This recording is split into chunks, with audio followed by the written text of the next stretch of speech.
jumlah daun pancing yang kita berikan untuk sebuah pembibitan itu melihat kondisi daripada bonggol ya, tanaman yang akan kita potong.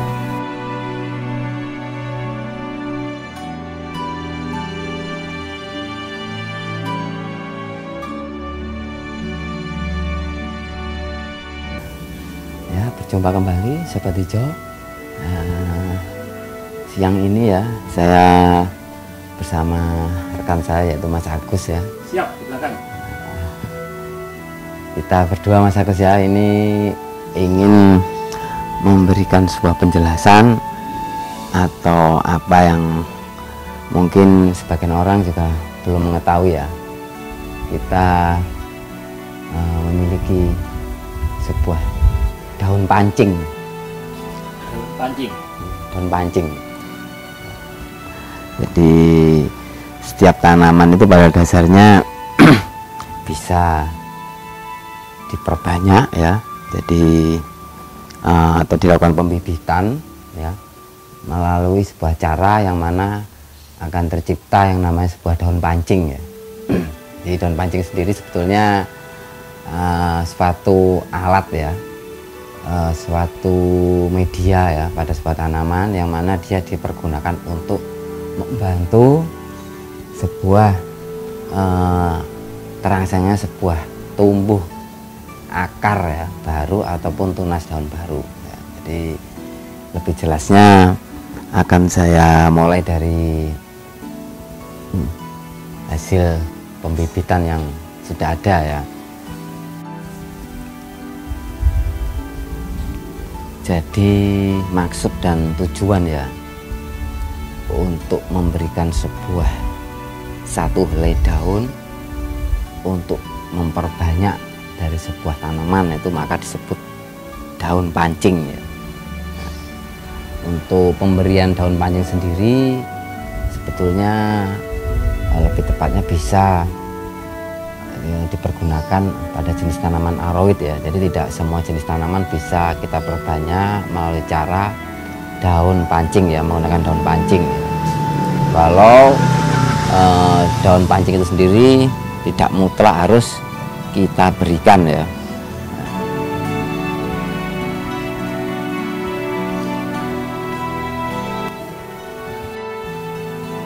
Daun pancing ya yang kita berikan untuk sebuah proses perbanyakan ya. Jadi selain cara atau teknik split ya atau potong bonggol itu kita bisa perbanyakan melalui benih. Nah, ini yang saya urai ini masalah pemperbanyakan sebuah tanaman melalui sebuah pemotongan bonggol atau batang. Jadi kita sisakan satu daun seperti ini.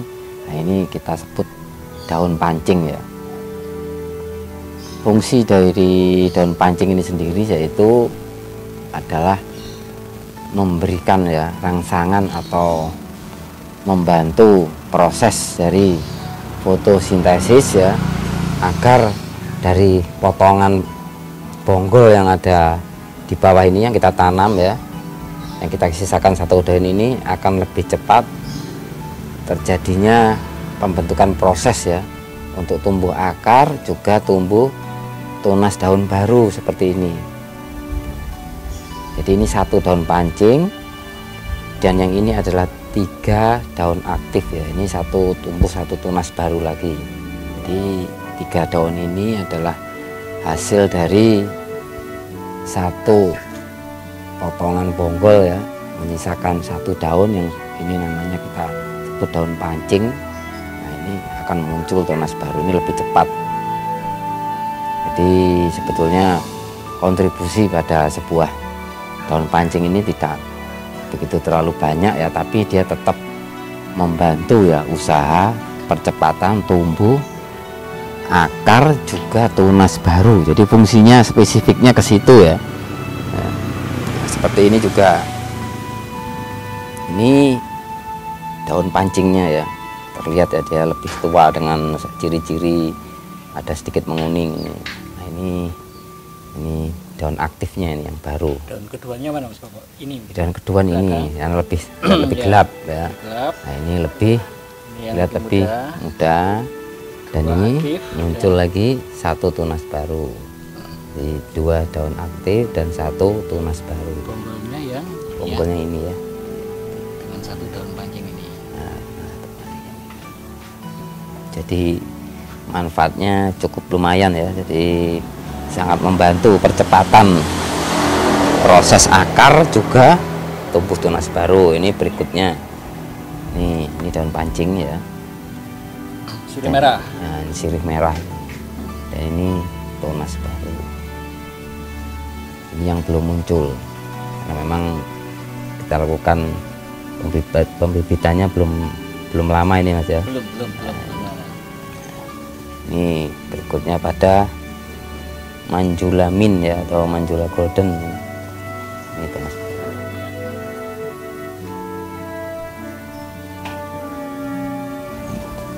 Ini pada sirih Brasil. Ini adalah daun pancingnya.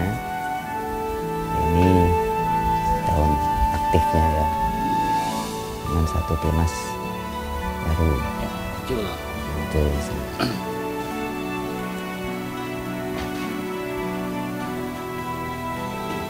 Ini yang juga baru.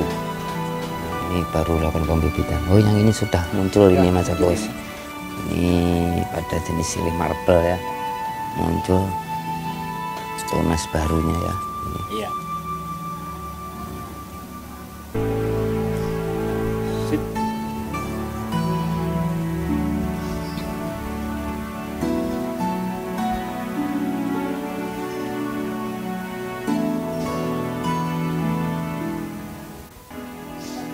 Untuk pemberian daun pancing ya, itu bisa menyesuaikan kondisi. Jadi yang mana setiap tangkai atau batang yang akan kita bibit atau perbanyak itu, nanti jumlah daun pancing yang kita berikan untuk sebuah pembibitan itu melihat kondisi daripada bonggol ya, tanaman yang akan kita potong.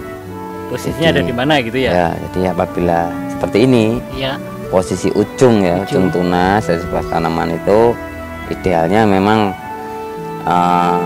menyesuaikan dari jumlah di ujung ini. Kalau seperti ini kita tidak bisa menggunakan 1 ini aja, terlalu muda dan untuk pemberian daun pancingnya itu lebih dari satu. Jadi bisa kita potong di sini ya tepatnya ya. Jadi ini lebih bekerja untuk proses fotosintesisnya itu lebih maksimal. Bisa dicontohkan Mas Koko? Ya, jadi ini 1, 2, dan ini tunasnya ya ada 2 sebetulnya. Tunas yang agak udah mulai mau membuka, dan ini baru kuncup. Sini bisa kita contohkan ya Mas Agus ya. Boleh.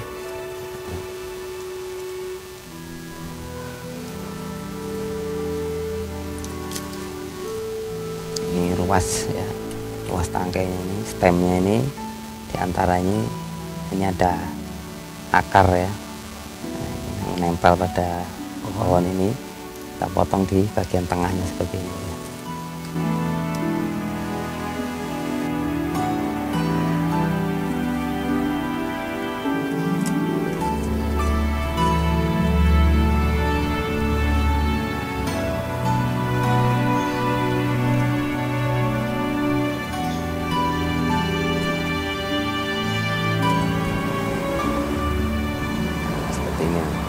Oh, ini malah lebih ya, lebih dari 1. Jadi seumpama ini ternyata ada akar di sini yang sudah akan membantu untuk proses pertumbuhannya tunas berikutnya, ini bisa ini Mas, ini juga bisa kita potong di sini. Nah, ini yang 1 daun pancing. Yang ini untuk mendukung 1, 2, 3 ya. Iya. Nah, di sini.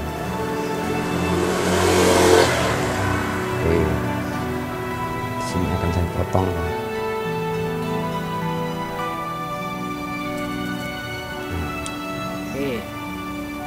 inilah yang disebut sebuah daun pancing ya. Jadi ini namanya daun pancing ya.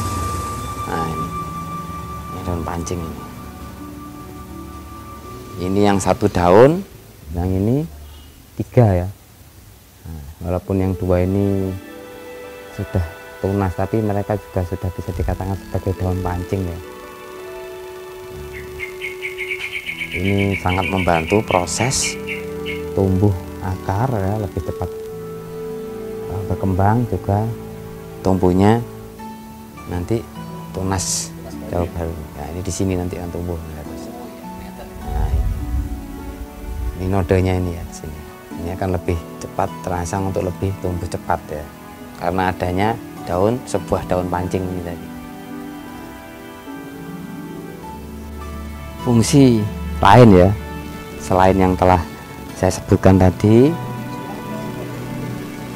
sebuah daun pancing itu adalah sebuah penunjuk ya, identitas pada sebuah tanaman ya, yang akan kita bibit ataupun akan kita perjualbelikan ya.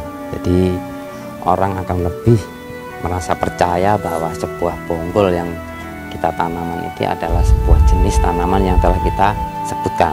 Ini misalkan tanamannya ini ya, sebuah jenis pilo ini ya, pilo lemon ini, atau mungkin sebuah tanaman yang mahal kayak macam monstera, atau mungkin jenis ini apa, jenis-jenis arawit lainnya yang memang itu berkelas ya, lebih mahal. Kalau kita berikan hanya sebuah bonggol saja, misalkan begini aja ya, misalkan begini orang aja, akan merasa iya.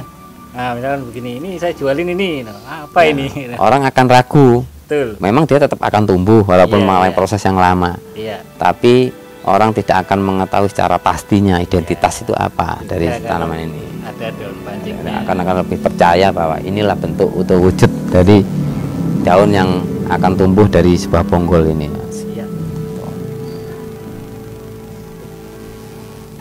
Daun pancing ya, itu bisa bertahan lama, tapi juga bisa tidak. Jadi menyesuaikan pertama yaitu dari pemberian media ya yang kita berikan.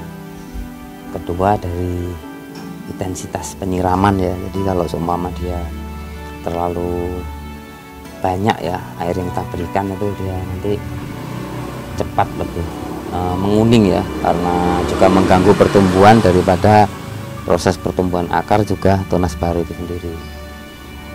Berikutnya karena faktor suhu lingkungan ya, jadi yang berada di sekitarnya ini.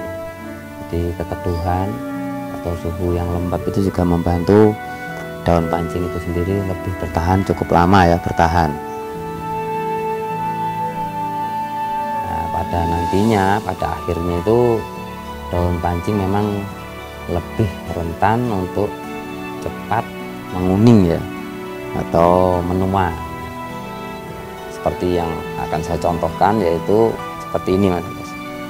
Nah ini Mas, ini pada tepi ya, sisi tepi ini dia sudah ada warna kekuningan di sini, di sini juga berikutnya ini ya.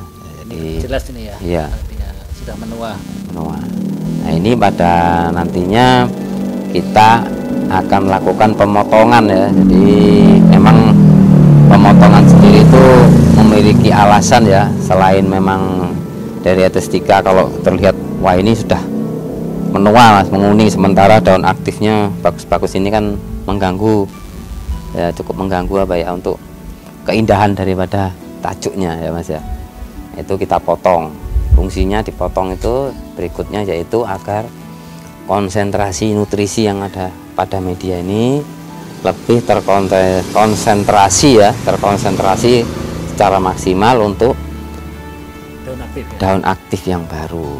Jadi dia lebih cepat tumbuh secara maksimal ya. Jadi pembagian nutrisi itu di sini akan terbang sia-sia nantinya Mas ya. Pada daun yang kuning ini, daun aktif yang menguning ini, hendaknya kita potong saja pada akhirnya nanti. Nah, kita sisakan daun aktif yang baru yang lebih muda, yang lebih bagus ya tampilannya. Jadi kita siapkan untuk ke media atau tempat wadah yang lebih bagus ya berikutnya.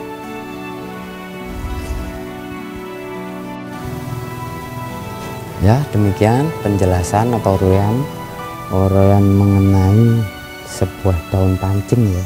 Jadi semua setelah saya jelaskan, semoga semua dari yang saya paparkan ini bisa memberikan banyak manfaat, juga ilmu ya, atau pengetahuan, wawasan yang sekiranya bisa membantu untuk proses perbanyakan, terutama khususnya pembibitan ya.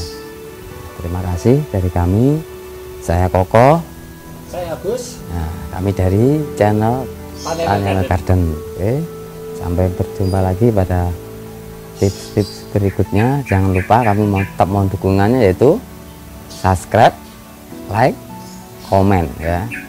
Terima kasih dan selamat siang.